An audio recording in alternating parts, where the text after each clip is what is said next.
L'église évangélique du Gabon, mais les délégués devront encore patienter. L'élection a une nouvelle fois été reportée, maintenant ainsi le statu quo à la tête de l'institution. Les explications dans ce journal.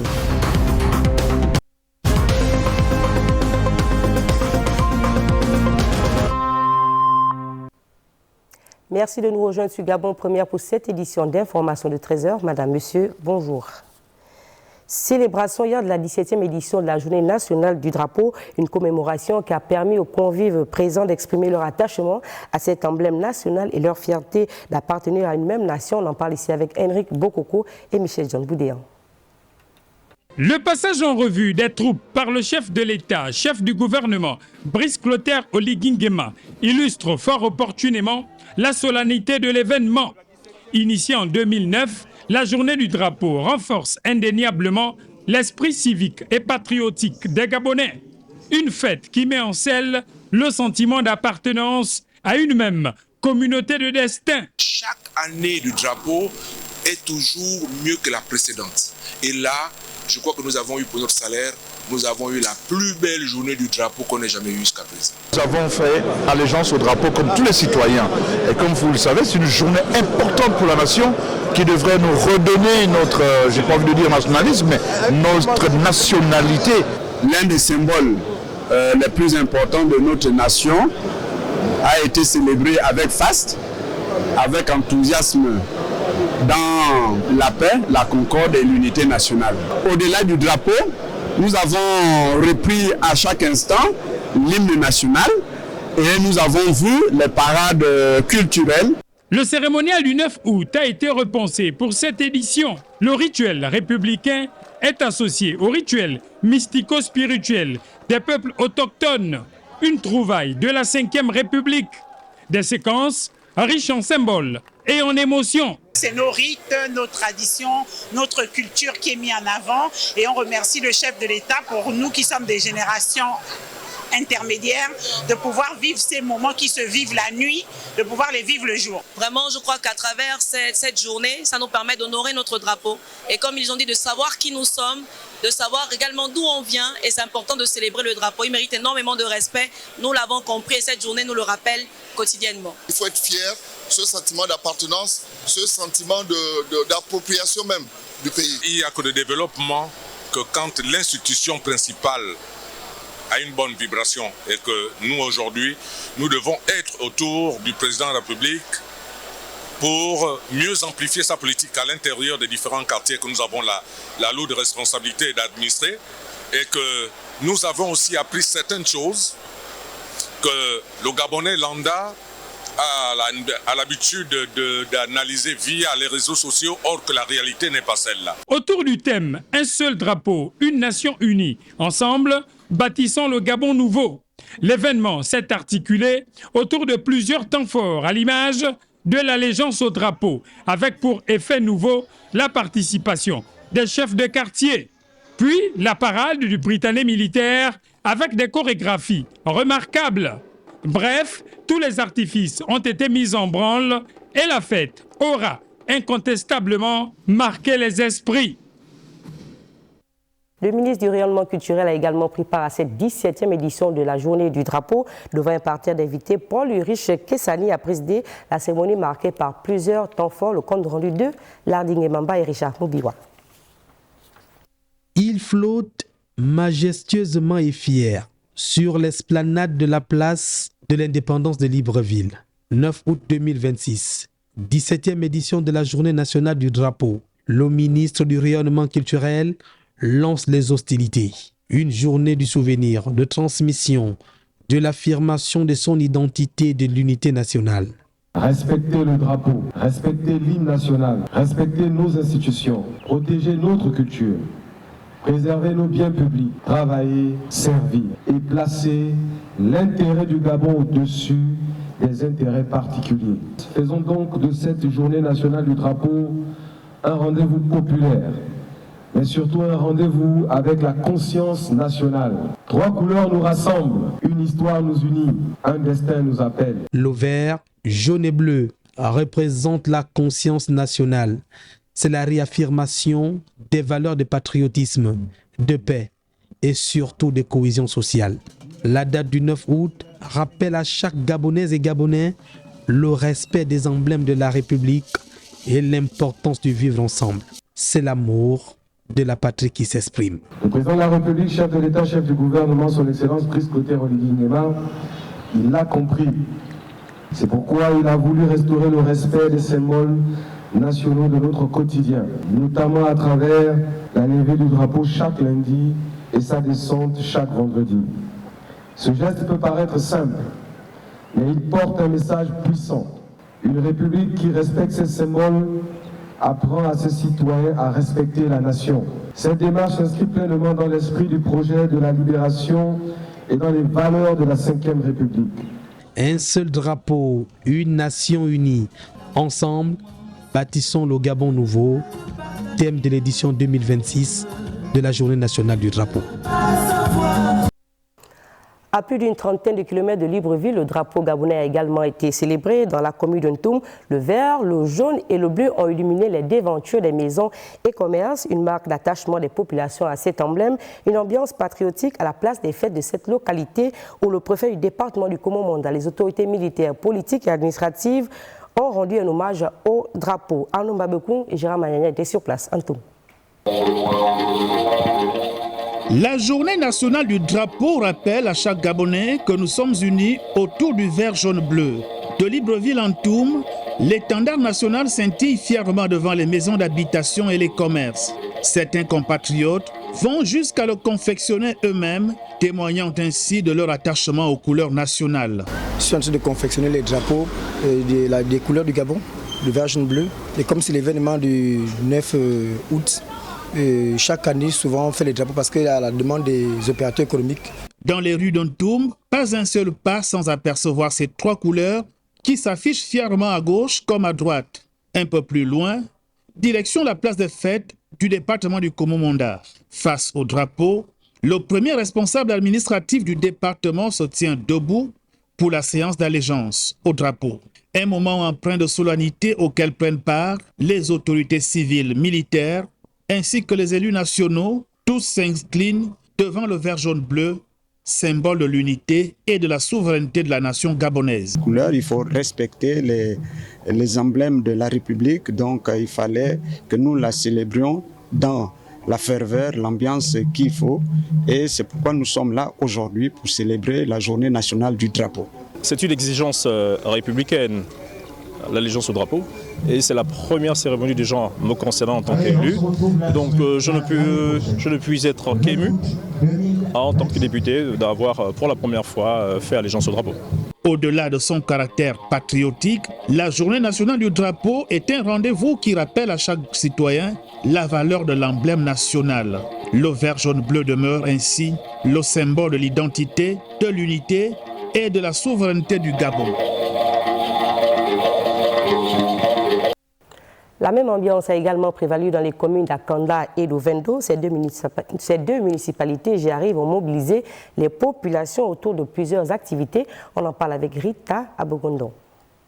Aujourd'hui, le Gabon se porte en trois couleurs. À Ovendo, les rues prennent les airs de fête. Hommes, femmes, jeunes et enfants adorent fièrement le vert jaune-bleu. Le drapeau n'est plus seulement brandi, il est porté, affiché, revendiqué. Le message que nous avons lancé aujourd'hui à l'occasion de cette journée, c'est un message de citoyenneté, le respect des autorités, le respect des anciens, le respect du bien public.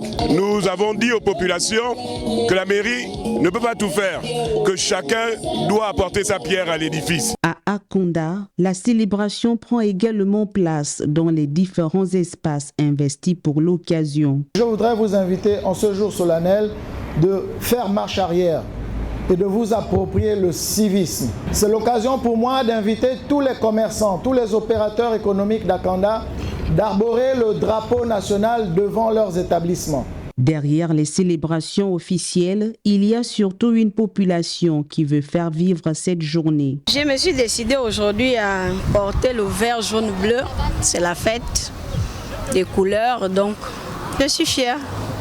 Le véritable défi du Gabon nouveau est donc de transformer le symbole d'unité en expérience concrète de solidarité nationale. Le drapeau joue précisément ce rôle. Il crée un langage commun entre les individus qui ont des histoires sociales différentes.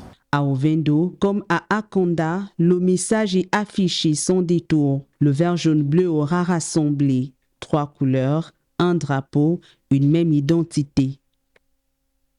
Quelques heures avant la commémoration de la Journée nationale du drapeau, Brice Clotaire Oligui-Nguema s'est entretenu avec la famille de Georges Damas Aleka, le père de l'hymne national, la Concorde. Les détails avec la communication présidentielle. En seconde heure, le chef de l'État a reçu les représentants de la famille Georges Damas Aleka, le père de la Concorde. À travers la future esplanade qui porte le nom de cet illustre personnage, le président de la République fait le choix d'un aménagement qui conjugue mémoire, identité et développement.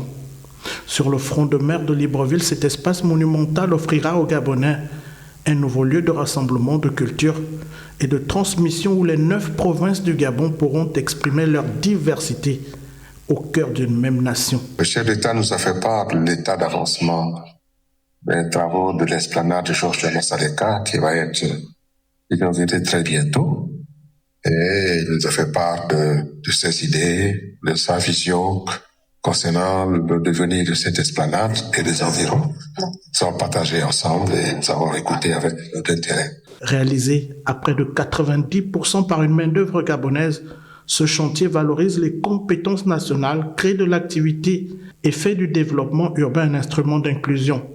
En honorant Georges Damas Aleka, le père de la Concorde, le président Brice Clotaire Oligui-Nguema inscrit également l'histoire nationale dans le quotidien des générations futures. Cap sur Mayumba, dans la province de la Nyanga, où le ministre du Commerce, Zenaba Chaning Ninga, est allé s'enquérir de l'avancement des travaux d'abattage des parcelles agricoles destinées à la production et à la commercialisation, des parcelles qui sont octroyées aux populations économiquement faibles. On en parle avec Yannick Menga. Des produits made in Mayumba. Cela semble être l'ambition du ministre du Commerce et de l'Entrepreneuriat des Jeunes qui, en compagnie du maire de la dite commune, visite le site de la plantation communautaire dénommée Mbota.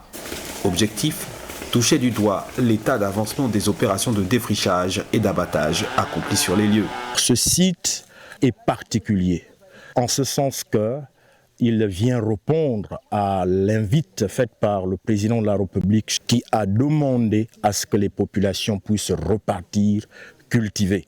Madame le ministre a donc donné des moyens pour pouvoir réaliser une plantation qui va permettre aux Mahésiennes et Mahésiens économiquement faibles pour pouvoir développer la filière manioc et bien d'autres cultures à cycle court. Selon le maire de la commune, ce site destiné aux économiquement faibles ne fera l'objet d'aucune taxe municipale. Ce serait leur propre plantation. Nous ne faisons que, bien entendu, les accompagner car le chef de l'État a demandé à ce qu'on puisse mettre en place des mécanismes qui vont aider les populations. Ce projet va nous permettre aujourd'hui de pouvoir nourrir la population de Mayumba et ce que nous espérons plus tard, c'est de pouvoir pousser jusqu'à pouvoir exporter les produits de Mayumba et de fabriquer une marque Made in Gabon. C'est aussi ça de l'entrepreneuriat. À faire des actions qui nous permettent derrière de pouvoir justement se dire que la population de Mayumba ne dépend plus de personne, elle dépend simplement des mains des fils et des filles de Mayumba. À travers cette action, le membre du gouvernement entend implémenter la vision du chef de l'État concernant l'autonomisation des populations rurales. Revenons à Libreville pour parler de la clôture du salon du bachelier qui s'est tenu au lycée national Léomba. Près d'une centaine d'établissements supérieurs ont présenté leurs offres aux futurs étudiants. Cependant, au cours de cette deuxième édition, la problématique du coût élevé de la formation et l'adéquation entre la qualité de formation et le marché de l'emploi a suscité beaucoup d'interrogations. C'est ce que nous fait dire ici Mboutsou Lionel Pissam. Au deuxième salon national du bachelier, les futurs étudiants prennent connaissance des formations proposées. Seulement, les coûts de formation suscitent des inquiétudes. Je suis venu me renseigner par rapport aux différents établissements auxquels je peux avoir accès et voir justement, je cherche un établissement qui est à moindre coût en fait. Premièrement, nous avons le fonds EasyFac Business School qui est un fonds qui permet à l'étudiant d'apprendre à crédit. ce crédit se contracte sans intérêt et ne commence à payer qu'à la fin de l'année diplômante. Local des bourses sociales, par exemple, les personnes en difficulté qui n'ont pas les moyens de payer leur scolarité, nous les offrons. Dans un contexte national marqué par le développement des infrastructures et la digitalisation des services, la qualité de formation rime avec l'opportunité d'emploi. Notre pays est en chantier et notre école d'ingénieurs offre plusieurs cycles de formation, cycle long, cycle court, en génie civil, génie numérique, génie électromécanique. Nous avons dans le domaine informatique, il y a l'administration et sécurité des systèmes et des réseaux, le génie logiciel et systèmes d'information et le développement des applications web. Au-delà des métiers techniques et du tertiaire, ISEFAC Business School, fort de ses nombreuses années d'expérience, offre une formation en linguistique. Nous avons cette facilité-là ou cette possibilité d'avoir un laboratoire de langue qu'on appelle Language Hub. Et dans ce laboratoire de langue-là, nous proposons l'anglais, l'espagnol, l'arabe et le mandarin et le russe pour donner la possibilité à nos apprenants d'être un peu plus ouverts au monde professionnel. Vous savez très bien que dans nos pays, l'heure n'est pas à 8 000 francs CFA, c'est plutôt à 60 € de l'heure qu'on paye un enseignant. Tout ce qui se fait à l'extérieur se fait ici, naturellement, concernant bien sûr le marché de l'emploi du Gabon. Donc, nous vous invitons massivement à vous inscrire dans les établissements de la Cégep. Garantir au Gabon une main-d'œuvre qualifiée et compétitive sur le marché international, c'est l'objectif in fine de ce programme mis en œuvre par la Convention nationale des grandes écoles et universités du privé. On va en cuisine cette fois pour découvrir les mets du peuple appelé Massango, un pan de leur richesse qui a été mis en avant récemment lors du festival des Massango qui s'est tenu dans l'enceinte de la maison Georges Rahuri. Sheila Mebalé nous conduit dans l'assiette de cette communauté. Derrière chaque place se cache une histoire, un savoir-faire et une identité. Le festival met en lumière une gastronomie traditionnelle fondée sur des recettes transmises de génération en génération. Moussoul Bapala, la pinda. Là, vous avez la purée de manioc. C'est fait à base du tubercule qu'on trempe dans l'eau pour quelques jours, qu'on sort. Et on met ça un peu dans l'eau, on tourne ça lorsqu'on met ça au feu doux. C'est cette pâte-là que vous voyez là, le manioc. Une fois sorti de la marmite, ça se mange chaud, appétissant. On peut mélanger l'arachide. Ça dépend de celui qui veut manger avec l'arachide ou pas d'arachide. Tu peux manger même ça sans arachide. Pour d'autres, avec l'arachide. Au village, ça se consomme aussi à côté d'un vin de palme. Ici, nous avons les feuilles de manioc. On appelle la Massango Batsara, fait au poisson, boîte maquerelle. Tubercules, feuilles, légumes, poissons ou viande composent ces recettes typiques. Dans les marmites, les arômes se mêlent et les gestes hérités des anciens traduisent un lien fort entre l'homme et son environnement. À la dégustation, les visiteurs découvrent des saveurs parfois méconnues mais profondément ancrées dans les habitudes locales. Une cuisine qui dépasse le simple plaisir gustatif pour devenir un véritable patrimoine immatériel. Valoriser ses mains, c'est préserver une mémoire collective et encourager la transmission aux jeunes générations. Le festival permet ainsi de découvrir la communauté Massango à travers sa culture et ses saveurs. J'ai mangé la nourriture du village parce que ça nous fait revenir un peu aux sources. Nous avons grandi avec. En français? C'est la purée de manioc avec l'arachide.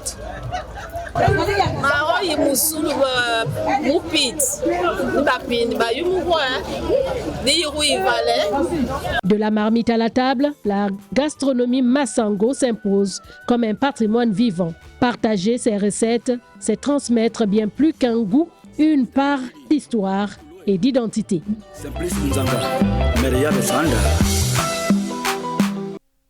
Et pendant ce temps, la jeunesse chrétienne était en séminaire de renforcement de capacité organisé par les leaders religieux du Gabon, une initiative qui a également mis en avant le savoir-faire des femmes en matière de cuisine. On revient sur cet élément avec Jean de Dieu Gobs Ngombi et Jean-Pierre Moussami. À l'initiative des femmes chrétiennes et leaders religieux du Gabon, les participantes ont présenté au public, au cours d'un séminaire de renforcement des capacités, les mets du terroir. Nous avons mobilisé nos mamans qui ont la connaissance, le savoir de nos plats. Et j'étais très heureux de voir les jeunes filles venir s'asseoir, apprendre comment on prépare le kourdou, comment on prépare les feuilles de manioc sans sel, comment on prépare tous ces plats que nous avons vus. Les zombies, ils avaient peur de s'approcher, de toucher. Comment on prépare le nkumu, comment on prépare le nyemboué. Vraiment selon les pratiques de nos grands-mères. Et ça, nous le ferons régulièrement pour donner la main à nos jeunes filles. Car beaucoup vont en mariage, ils ne savent même pas faire l'omfroune. Cette exposition a pour objectif de transmettre la connaissance à la nouvelle génération. C'est l'occasion pour nous d'encourager nos enfants et de faire découvrir à nouveau aux Gabonais les richesses de notre culture culinaire. Vous avez des mets représentés par province. On a 9 buffets, 9 grands buffets, donc du G1 au G9. Je découvre moi-même que la gastronomie gabonaise est très variée. Cette formation sur l'art culinaire de chez nous a vu la participation active des femmes chrétiennes issues de toutes couches sociales. En religion, sachez que du côté de l'Église évangélique du Gabon, c'est toujours le statu quo pour ce qui est de l'élection du pasteur président. Les fidèles de cette église étaient censés repartir avec le nom du nouveau dirigeant, mais en attendant le verdict, les délégués devront encore patienter. L'élection a une nouvelle fois été reportée sans qu'une issue ne se dessine pour l'instant. Une situation qui suscite interrogation et frustration au sein de cette église. On en parle avec Rita Abogondo. Ils attendaient le dénouement, ils devront encore patienter. Alors que l'élection du nouveau président de l'Église évangélique du Gabon était annoncée comme l'un des moments forts de ce synode, le scénario a une nouvelle fois basculé. Pas de président, pas de verdict et les délégués priés de repartir. Il y a un problème de consensus. Ça veut dire que s'il y a deux ou trois candidats, ou même 4 ou 5, s'ils ne s'entendent pas, c'est automatique. On va directement au vote et c'est plus simple.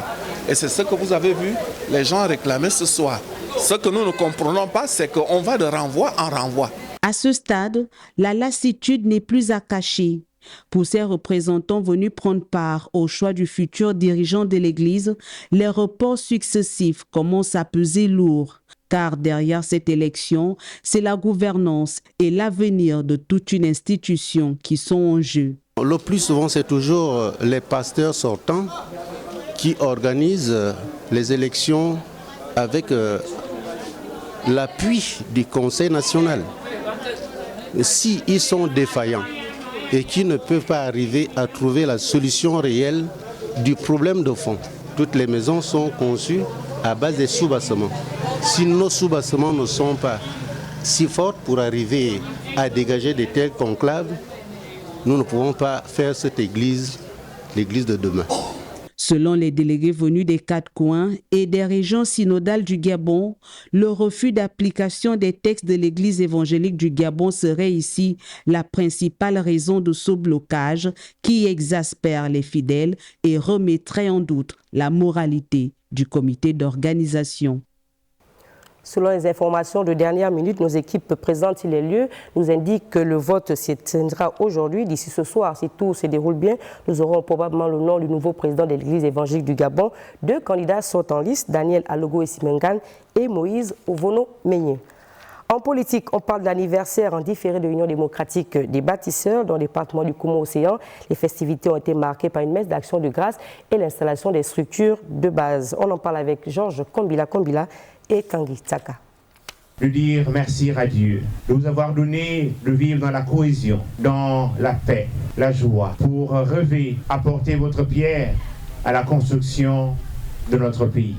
C'est une messe d'action de grâce qui vaut son pesant d'or pour cette journée qui réunit les filles et les fils du Komo-Océan venus célébrer en différé le premier anniversaire de l'Union démocratique des bâtisseurs, IDB. Une célébration qui a mobilisé de nombreux militants et sympathisants venus réaffirmer leur soutien à l'action du chef de l'État, Brice Clotaire Oligui Nguema. En ce jour anniversaire, j'en appelle solennellement à l'ensemble des forces vives de notre département, responsables politiques, autorités traditionnelles, opérateurs économiques, associations, jeunes, femmes, notabilités de nos villages. Nous devons tous ensemble soutenir le président de la République dans cette dynamique. Car c'est de notre unité, et c'est de notre unité seule, que dépendra la réussite de ce grand projet et au-delà, l'essor véritable de notre département. Autre temps fort de cette rencontre politique, l'installation des délégués cantonaux, des délégués des villages, ainsi que ceux des zones Est, Sud et Centre. Ces responsables auront désormais la charge d'animer et de coordonner les activités du parti sur le terrain. Nous devons être derrière lui, l'accompagner dans la réalisation de tous ces projets et rassembler autour de nous le maximum de personnes pour montrer que notre parti est un parti de masse. Ces retrouvailles viennent consolider l'organisation et l'ancrage territorial de l'Union démocratique des bâtisseurs dans le Congo-Océan. Aujourd'hui, le parti prend de l'ampleur, le parti s'impose au niveau du département du Congo-Océan et c'est l'occasion pour moi d'encourager l'ensemble des habitants du Congo-Océan à s'intégrer justement notre structure de façon à permettre de développer l'ambition du chef de l'État qui est celle d'un Gabon unis. À travers cette mobilisation, l'installation de ces nouveaux responsables, l'Union démocratique des bâtisseurs entend poursuivre son implantation dans le Congo-Océan et renforcer la mobilisation de ces militants autour de l'action du chef de l'État. Dans le chef-lieu de la province de Langounié, les militants de l'UDB étaient aussi en fête. À Mouila, les responsables de cette formation politique ont placé la célébration de ce premier anniversaire sous le signe des réalisations de l'année écoulée et des perspectives. Maël Mabunga sur place à Mouila. L'Union démocratique des bâtisseurs a célébré son premier anniversaire le samedi 8 août 2026 à Mouila, dans la province de Langounié. Après une messe écuménique et diverses animations artistiques, la parole a été donnée aux intervenants. En premier lieu, la conseillère stratégique, Marcel Ibinga, épouse Itita, a pris la parole.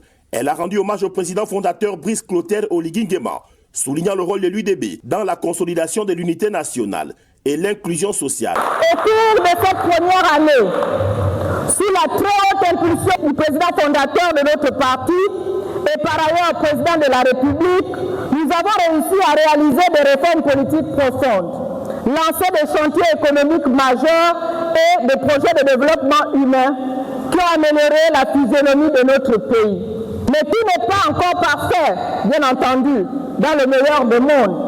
C'est pourquoi notre parti doit tirer toute son énergie de la volonté qui anime ses militants et militantes de voir un Gabon où règne la paix, la justice et le bien-être des populations. Le vice-président 4 et le délégué provincial ont également partagé leur vision, dressant un bilan des réussites et évoquant des futures ambitions du parti. Nous devons rester unis pour nous attaquer au défi de l'inclusivité, de la poursuite des implantations des structures de base et du renforcement des capacités des militants. Ces défis feront en sorte que notre parti devienne plus fort. Respectons-nous, aimons-nous, l'amour et le lien qui rend le nous possible. Les performances politiques de notre parti sont remarquables. L'UDB est ultra dominant dans la vie politique de notre pays. Et de ce qu'on a vu à l'occasion des festivités de l'anniversaire, je pense que ça va être encore le cas dans les années qui viennent. Cet événement a rassemblé des responsables statutaires, des structures de base et de nombreux militants, réaffirmant l'engagement de l'UDB vers le développement et la cohésion du Gabon. Une heure de sport pour la fin de ce journal avec la première édition du tournoi des vétérans qui s'est ouverte au stade Anselme Ambangila de Port-Gentil dans la province de l'Ogooué-Maritime. L'initiative d'Isabelle Essongué, native de la localité, vise à rendre hommage aux anciennes gloires du Gabon dans divers domaines. On regarde. Marraine de ce tournoi sportif des vétérans, Isabelle Essongué donne le coup d'envoi de l'événement organisé par la dynamique sociale et citoyenne Isabelle Essongué avec l'appui de l'association sportive des vétérans de Port-Gentil. 3 disciplines sportives, notamment le football, le basketball et le handball, ont réuni pendant plusieurs heures d'anciennes gloires du sport gabonais dans une ambiance chaleureuse empreinte de convivialité et de cohésion. La marraine de l'événement revient sur les objectifs de ce tournoi. Le programme de notre président, le président Brice Clotaire Oligui Nguema, vous savez qu'il y a la santé. Et le sport est une partie de la santé. Vous savez qu'au Gabon, les maladies qui rongent les Gabonais, il y a le diabète, vraiment qui est en première position, il y a les AVC. Et ces maladies-là qui nous frappent, elles sont provoquées en grande partie par le mode de vie que nous avons, par la sédentarité. La sédentarité, le manque d'activité, le manque de mouvement. Donc aujourd'hui, c'est la première édition. Cette édition, je l'espère, on en appellera d'autres. Cette édition convaincra les jeunes que le sport, c'est l'activité royale. Royale pour la bonne santé.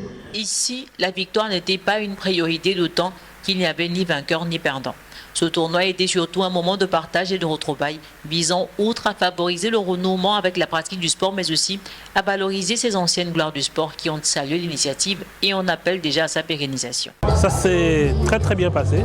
C'était émouvant, très émouvant. Pour nous qui avons joué il y a quelques temps déjà championnat gabonais, donc remercier Madame Isabelle Essongué et nous espérons tous que l'année prochaine les choses seront encore meilleures.